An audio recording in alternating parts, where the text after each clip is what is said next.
মধ্যে দিয়ে নিয়েছি তেজপাতা, এরপর দিব দারচিনি ভেঙে। এবার এটার মধ্যে দিয়ে দিলাম এলাচ।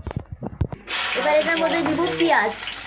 এবার পেঁয়াজটাকে এগুলোর সাথে খুব ভালো করে ভাজা ভাজা করে নেব। আসসালামু আলাইকুম গাইস, আমি হচ্ছে এখন যে বিস্কিট বানাবো।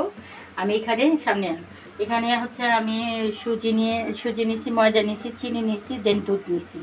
এখন এটা ময়ান করে এখন আমি বিস্কিট আকার শেপ করব। ঠিক আছে, এরকম একটা চা চামচ দিয়ে আচ্ছা এই যে এখন বিস্কিট আকারে শেপ করে নিব। ঠিক আছে, এই যে দুই পাশে দাগ কাটবো, কেটে এখন আমি এটা তেলে দিব। এটা দিয়ে লাল করে ভেজে নিব। ঠিক আছে, লাল লাল করে ভেজে নেব। দুই পাশে ভালো করে দেখেন, এই যে আমার এটা কালার হচ্ছে সুন্দর কালার হচ্ছে। ঠিক আছে,